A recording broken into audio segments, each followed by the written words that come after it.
Assalamu alaikum wa rahmatullahi wa barakatuh. Paix, miséricorde et bénédiction d'Allah sur vous, mes frères et sœurs bien-aimés. Tu es là, devant cet écran, et ce n'est pas un hasard. Allah t'a guidé ici pour une raison. Si tu ressens ce poids dans ta poitrine, cette sensation d'être différent, incompris par le monde qui t'entoure, si tu te sens comme un étranger, même parmi les tiens, sache que tu es exactement là où tu dois être. Écris sept, cent, 70 sept dans les commentaires maintenant. Fais-le avec intention. Ce nombre brisera le sceau de ce qui t'a retenu jusqu'à présent. Tu vois, il y a des âmes qu'Allah choisit pour des missions particulières. Des âmes qui ne peuvent pas simplement suivre le courant, qui ne trouvent pas de repos dans les distractions du dunya. Tu es de ceux-là. Et si tu as vécu des épreuves qui t'ont brisé, qui t'ont isolé, qui t'ont fait pleurer dans le silence de la nuit, c'était une préparation. Allah dit dans le Coran, « Est-ce que les gens pensent qu'on les laissera dire « Nous croyons sans les éprouver » Sourate Al-Ankabut 29:2. Ton test est presque terminé. La bénédiction pour laquelle tu as été préparé approche. Mais avant qu'elle n'arrive, tu dois comprendre pourquoi tu as souffert, pourquoi tu as été séparé, et ce que Allah veut maintenant de toi. Abonne-toi maintenant si tu veux faire partie de cette communauté d'âmes choisies. Active la cloche parce que chaque vidéo ici n'est pas pour tout le monde. Elle est pour toi, l'élu qui cherche Allah dans la profondeur, pas dans la superficialité. Cette vidéo est divisée en 7 étapes sacrées. À la fin, je te donnerai une dua puissante, une invocation qui ouvrira les portes que tu croyais fermées à jamais. Mais tu dois rester jusqu'à la fin. Car tu es vu, tu es connu, tu es choisi et que je reçois si tu es prêt à accepter ce message d'Allah. Il y a eu un jour, un moment précis dans ta vie où tout a changé. Peut-être que tu as perdu quelqu'un que tu aimais profondément, quelqu'un qui était ton pilier, ta raison de sourire chaque matin. Peut-être que tu as été trahi par ceux en qui tu avais placé toute ta confiance, ceux que tu considérais comme ta famille, ton refuge. Peut-être que la maladie a frappé à ta porte sans prévenir, transformant ton corps en champ de bataille. Peut-être que la pauvreté s'est installée comme une ombre permanente, écrasant tes rêves sous le poids des factures impayées et des nuits d'insomnie. Ce jour-là, quelque chose s'est brisé en toi. Pas seulement ton cœur, quelque chose de plus profond, de plus fondamental. Ta vision du monde s'est effondrée. Ta compréhension de qui tu étais a volé en éclats. Les certitudes sur lesquelles tu avais construit ta vie se sont révélées être du sable mouvant. Tu te souviens de ce moment, n'est-ce pas? Ce moment où tu t'es retrouvé seul. Peut-être dans ta chambre, peut-être dans ta voiture, peut-être en pleine rue, et où tu as réalisé que rien ne serait plus jamais pareil. Que l'innocence était perdue, que la sécurité n'était qu'une illusion, que tu étais plus vulnérable que tu ne l'avais jamais imaginé. Mais voici ce que personne ne t'a dit à ce moment-là, ce que tu n'aurais pas pu comprendre dans cette douleur aveuglante. Ce n'était pas une punition, c'était un appel. Allah appelle certaines âmes d'une manière particulière. Il ne les appelle pas avec le confort douillet des matins paresseux et des réussites faciles, mais avec la crise qui brise toutes les illusions. Il ne les attire pas avec la facilité trompeuse du succès superficiel, mais avec l'épreuve qui forge le caractère dans le feu. Pourquoi? Parce que les âmes ordinaires cherchent Allah quand elles en ont besoin, dans les moments de panique passagère. Mais les âmes choisies, celles qu'Allah destine à des missions extraordinaires, ne le trouvent vraiment, profondément, authentiquement, que quand elles n'ont plus rien d'autre à quoi se raccrocher. Quand toutes les béquilles sont brisées, quand tous les masques sont tombés, quand toutes les échappatoires sont fermées. C'est là, dans ce dénuement total, que l'âme choisie rencontre vraiment son Créateur. Le prophète Muhammad sallallahu alayhi wa sallam a dit dans un hadith qui devrait résonner profondément en toi en ce moment. Les gens les plus éprouvés sont les prophètes, puis ceux qui leur ressemblent le plus, puis ceux qui leur ressemblent le plus. Tirmidhi. Laisse ces mots pénétrer ton cœur. Tu as été choisi pour ressembler aux élus d'Allah. Ton épreuve n'était pas aléatoire, jetée sur toi par un univers indifférent. Elle était ciblée, précisément calibrée pour ta croissance spirituelle. Allah voulait te vider de tout ce qui n'était pas lui.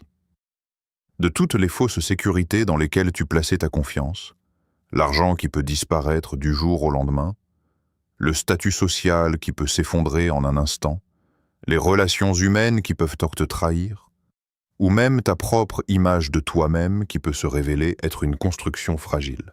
Écris. Alhamdulillah pour mes épreuves.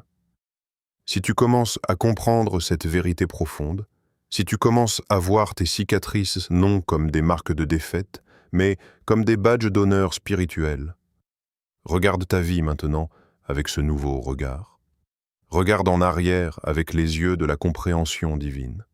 Chaque porte fermée qui t'a brisé le cœur, chaque relation perdue qui t'a laissé dans le vide, chaque douleur qui t'a isolé du monde superficiel autour de toi, toutes, sans exception, t'ont ramené à une seule direction, comme des flèches pointant vers le ciel, vers Allah.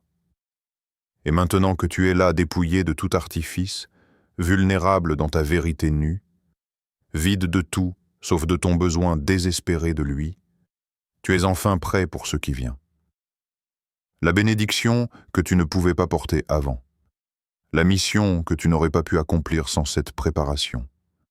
Laisse-moi te dire qui tu es vraiment, pas qui le monde, avec ses jugements superficiels, dit que tu es, pas qui tes parents, malgré tout leur amour, pensent que tu devrais être pour correspondre à leurs attentes.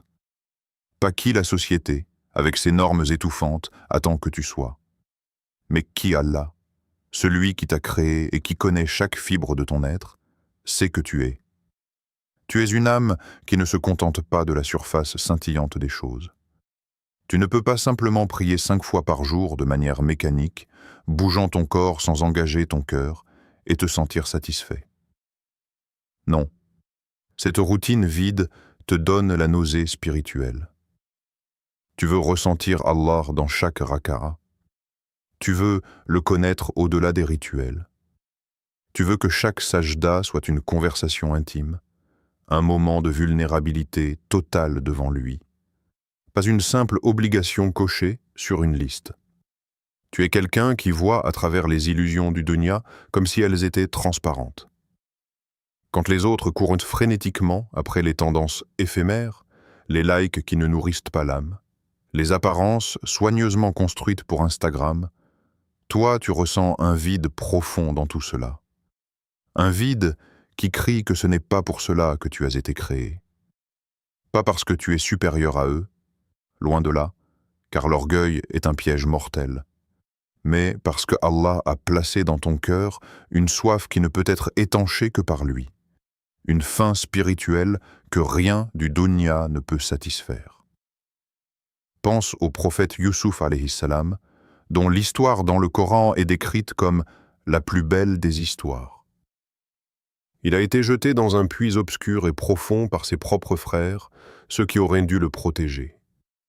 Imagine cette trahison, cette descente terrifiante dans les ténèbres, puis il a été vendu comme esclave sur un marché, réduit à une marchandise. Puis il a été tenté par le péché d'une manière que peu d'hommes pourraient en résister, et quand il a choisi Allah, il a été emprisonné injustement pendant des années, oublié dans une cellule sombre. Pourquoi? Pourquoi Allah permettrait-il tout cela à un prophète, à quelqu'un qu'il aimait, pour qu'il devienne le dirigeant sage et compatissant qui sauverait des nations entières de la famine dévastatrice, pour qu'il devienne l'homme capable de pardonner à ceux qui l'avaient trahi, pour qu'il développe la force de caractère nécessaire pour gérer le pouvoir sans être corrompu par lui. Ton puits était nécessaire pour ton palais. Cette phrase n'est pas juste une belle métaphore, c'est une loi spirituelle. L'obscurité que tu as traversée était la fondation du royaume que tu vas construire. Mais voici la partie la plus difficile, celle qui teste vraiment ta foi.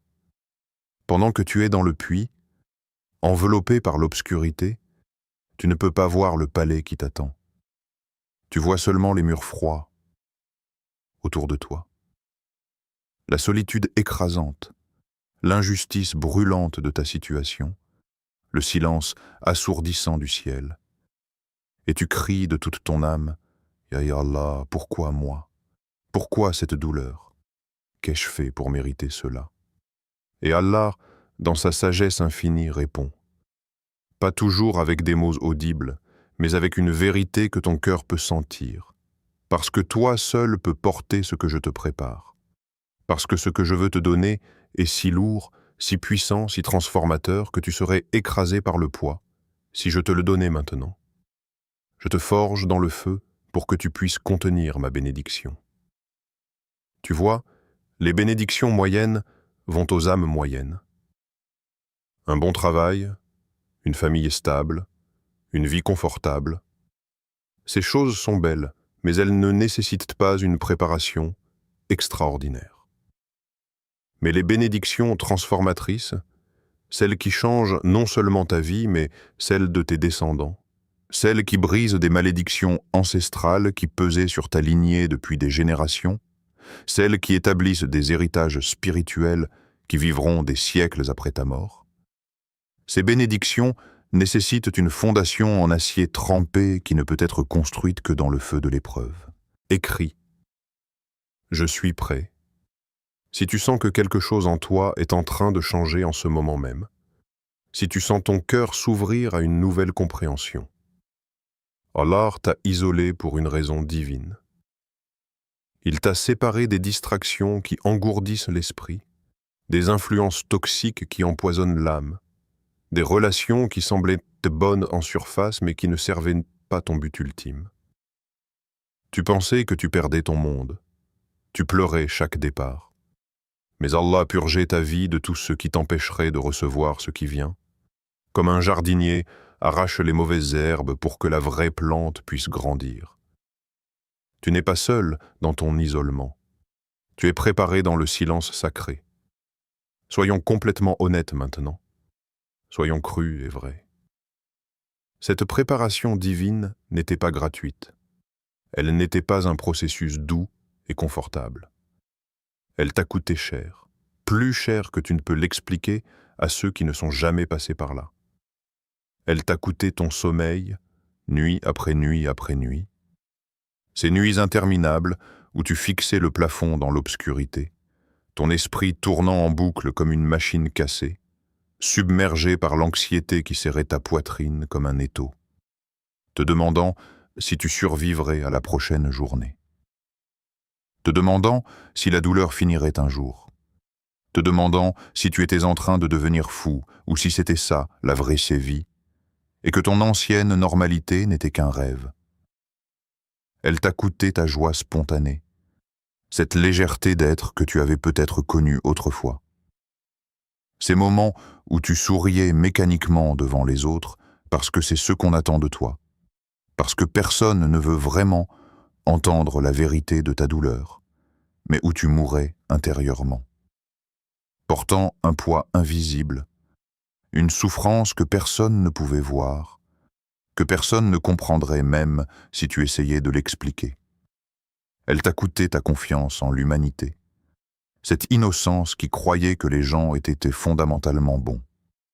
Après avoir été blessé tant de fois, par des mensonges, par des trahisons, par des abandons quand tu en avais le plus besoin, tu as construit des murs massifs autour de ton cœur, des murs de pierre et de fer, jurant de ne plus jamais laisser personne entrer assez près pour te faire mal, préférant la solitude froide à la chaleur risquée de la connexion humaine. Elle t'a coûté ta santé parfois. Le stress chronique qui rongeait ton corps de l'intérieur, les maux de tête constants, les problèmes digestifs, l'épuisement qui ne partait jamais, peu importe combien tu dormais. Parce que le corps et l'esprit sont connectés, et quand l'âme saigne, le corps saigne aussi. Elle t'a coûté tes rêves d'enfance, ces visions naïves mais belles de comment ta vie devrait se dérouler. Le plan parfait que tu avais tracé s'est effondré. Les objectifs que tu avais fixés sont devenus hors de portée. La personne que tu pensais devenir semble appartenir à une autre vie, à un autre monde. Elle t'a même coûté ta foi, par moments. Oui, soyons honnêtes sur cela aussi. Il y a eu des moments où tu as regardé le ciel avec des yeux pleins de larmes et de colère et demandé avec une douleur brûlante: « Ya Allah, m'as-tu oublié? M'as-tu abandonné? Suis-je si insignifiant à tes yeux? Pourquoi ceux qui font le mal prospèrent pendant que moi, qui essaie de te suivre, je souffre ?» Et le silence qui suivait ces questions désespérées, ce silence était plus douloureux que l'épreuve elle-même, plus brutal que n'importe quelle blessure physique, parce que c'était le silence qui te faisait te demander si quelqu'un écoutait vraiment, si tes prières traversaient même le plafond de ta chambre. Mais voici ce que Shaitan, dans sa ruse malveillante, ne veut absolument pas que tu saches, ce qu'il combat de toutes ses forces pour te cacher. Ce silence n'était pas de l'abandon. C'était de la préparation dans le secret.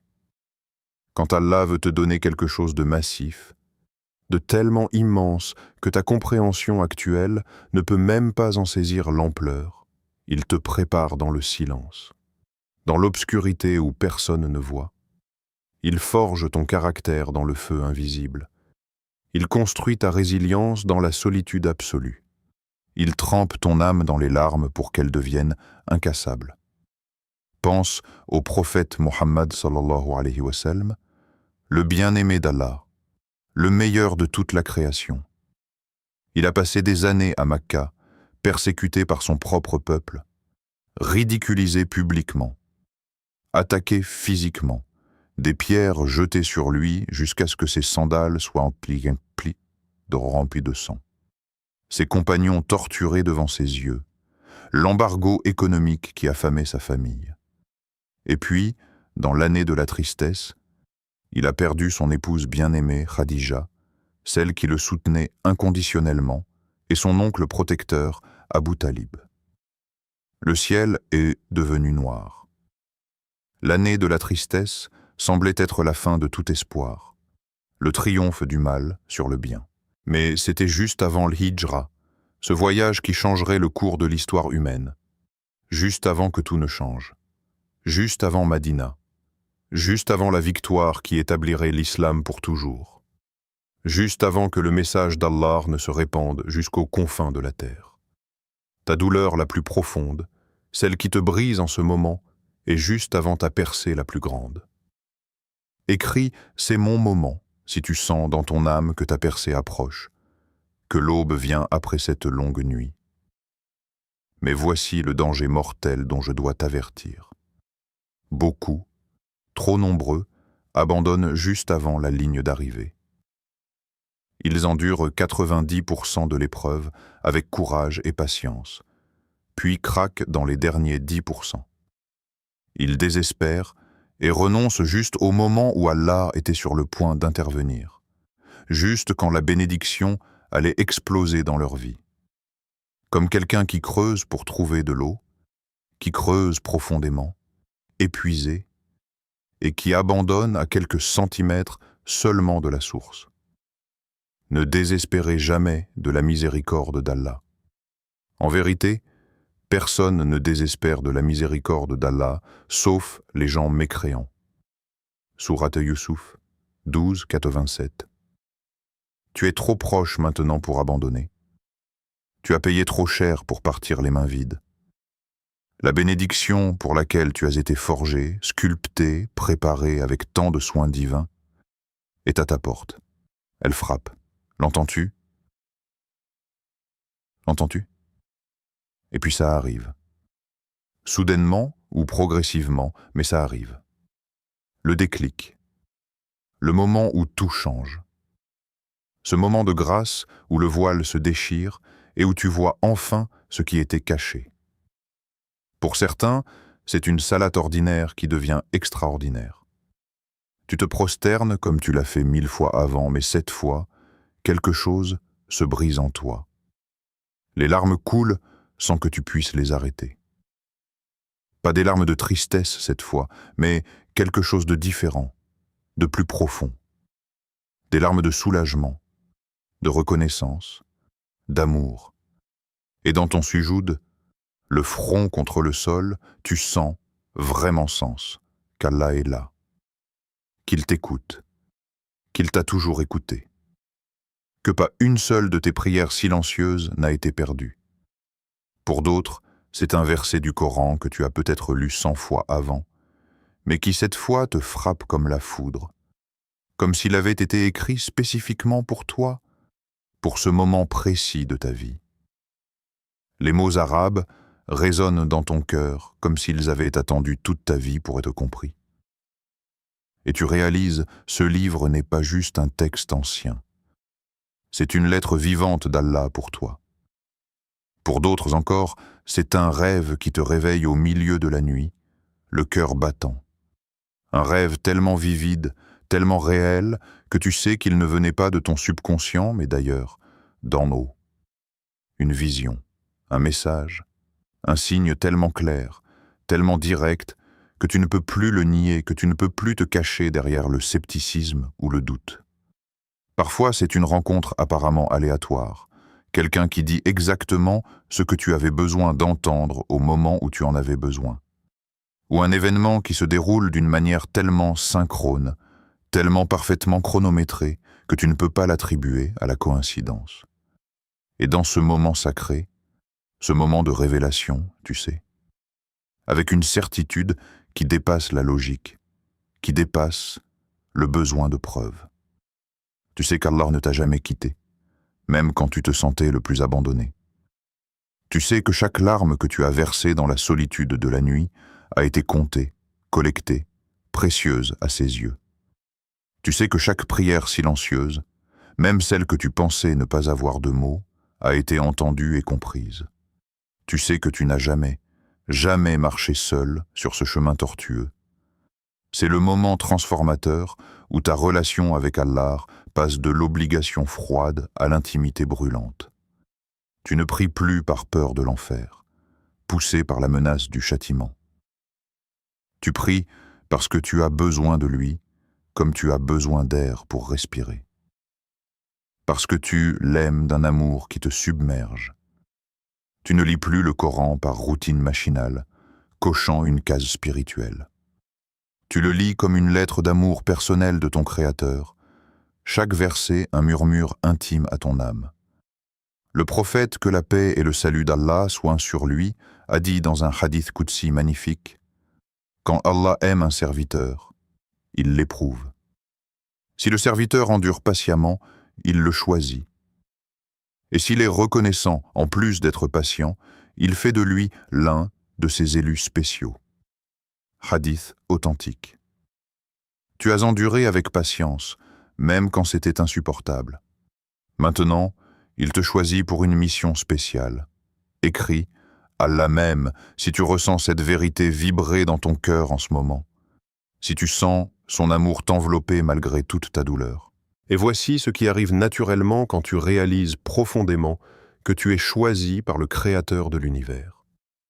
Tu changes de l'intérieur, pas par effort forcé, mais par transformation organique. Tu ne te contentes plus de la médiocrité spirituelle qui te satisfaisait avant. Tu ne peux plus vivre dans le péché confortablement, justifiant tes faiblesses. Tu ne peux plus accepter la tiédeur dans ta relation avec Allah, cette pratique superficielle qui ne touche pas le cœur. Tu commences à te lever pour Fajr, même quand ton lit est chaud et que l'aube est glaciale, même quand chaque muscle de ton corps crie de rester couché. Parce que tu veux rencontrer Allah dans ce moment sacré avant que le monde ne se réveille.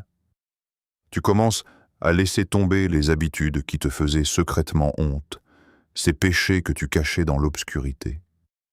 Non pas par peur d'être jugé, mais parce que tu ne veux plus rien entre toi et celui qui t'a sauvé. Tu commences à chercher la connaissance religieuse avec une soif insatiable, à apprendre ton dîn avec sérieux, à comprendre pourquoi tu existes, comment Allah veut que tu vives, quel est ton rôle dans son plan cosmique. Et Allah, voyant ton effort sincère, voyant ton cœur brisé mais déterminé, voyant ton repentir authentique et ton amour grandissant, ouvre les portes. Les portes que tu ne savais même pas qui existaient, les portes qui semblaient verrouillées à jamais. Des opportunités qui n'ont aucun sens logique apparaissent de nulle part. Des connexions humaines qui changent ta vie surgissent au moment parfait. Des barakas qui se multiplient de façon complètement inexplicable par la logique économique ordinaire. C'est ça la bénédiction qui vient après le test. Ce n'est pas seulement matériel, de l'argent dans ton compte bancaire, bien que cela puisse venir aussi. C'est spirituel, une paix intérieure que tu n'aurais jamais cru possible. C'est transformationnel. Tu deviens une version de toi-même que tu ne reconnaissais pas il y a quelques mois. C'est éternel. Des récompenses qui continueront dans l'akhira quand tout le matériel aura disparu. Alors, qu'est-ce qui t'attend maintenant, concrètement? Qu'est-ce que cette bénédiction dont je parle depuis le début? Cette récompense pour laquelle tu as été forgé dans le feu de l'épreuve? Premièrement, la paix intérieure, profonde et inébranlable. Et attention, ne confonds pas cela avec l'absence de problèmes ou de défis.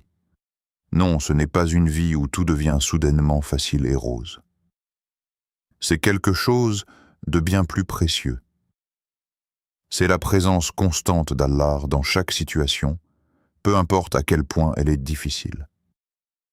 C'est cette voix intérieure qui te dit « Tout va bien, Allah est avec moi », même quand objectivement, rien ne va bien. Tu ne paniques plus comme avant face aux crises. Tu ne désespères plus quand les plans s'effondrent. Tu ne te sens plus submergé par l'anxiété paralysante. Pourquoi? Parce que tu sais, avec une certitude qui dépasse la raison, qu'il est avec toi, qu'il te guide et que c'est suffisant. Cette paix vaut plus que tout l'or du monde.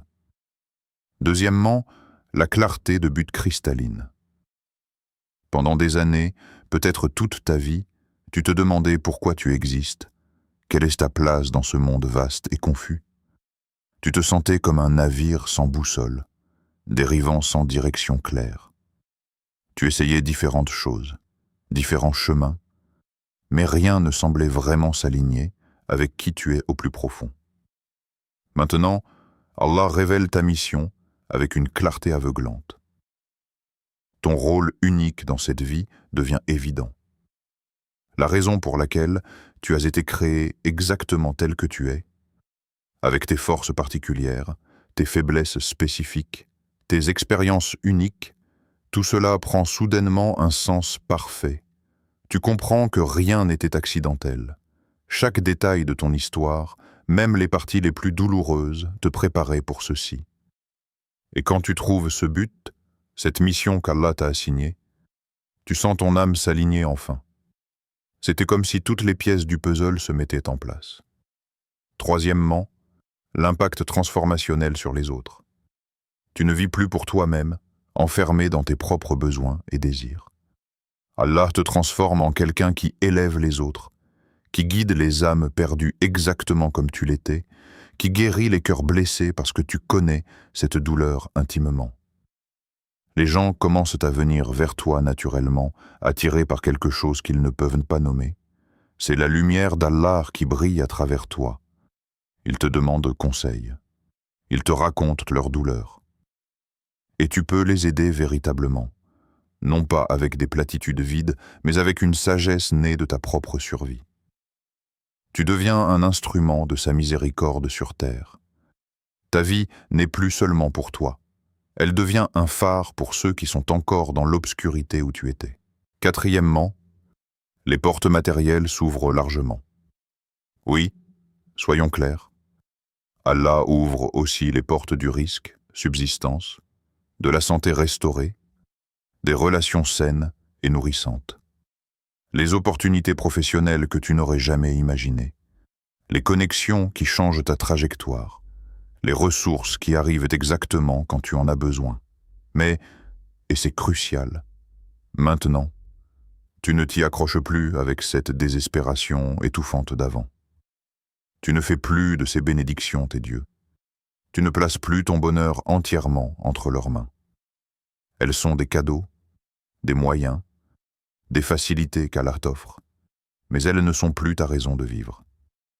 Et paradoxalement, c'est précisément ce détachement sain qui permet à plus de bénédictions de couler vers toi, parce que tu es enfin prêt à les gérer sans être corrompu par elles.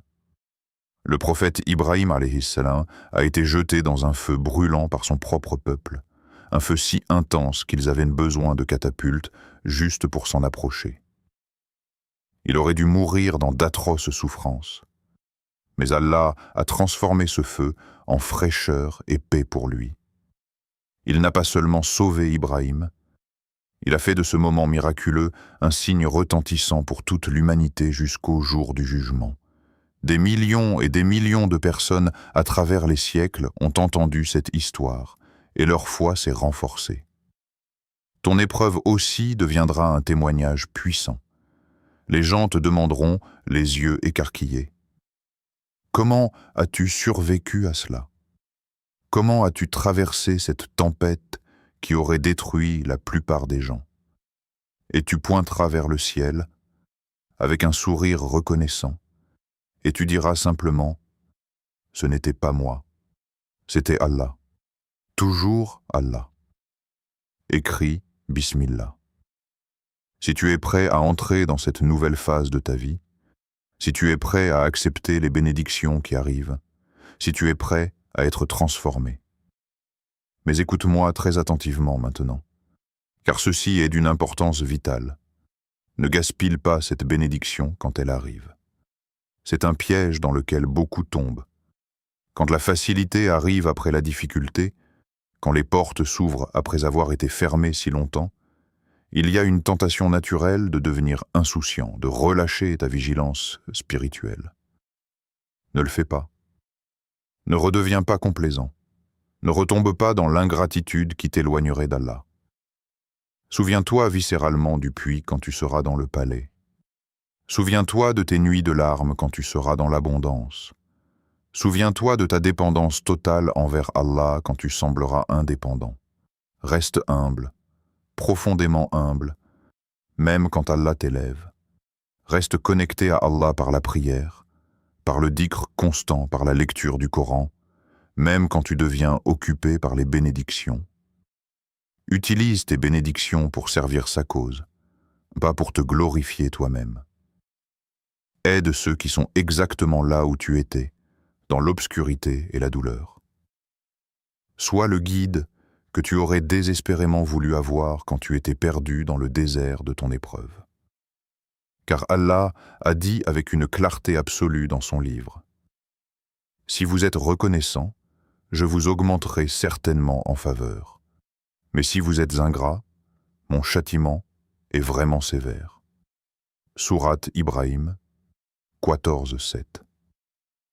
Ta gratitude maintenant, dans ces moments de bénédiction, détermine directement ta bénédiction future. C'est un cycle. Plus tu es reconnaissant, plus Allah te donne. Plus Allah te donne, plus tu as de raisons d'être reconnaissant.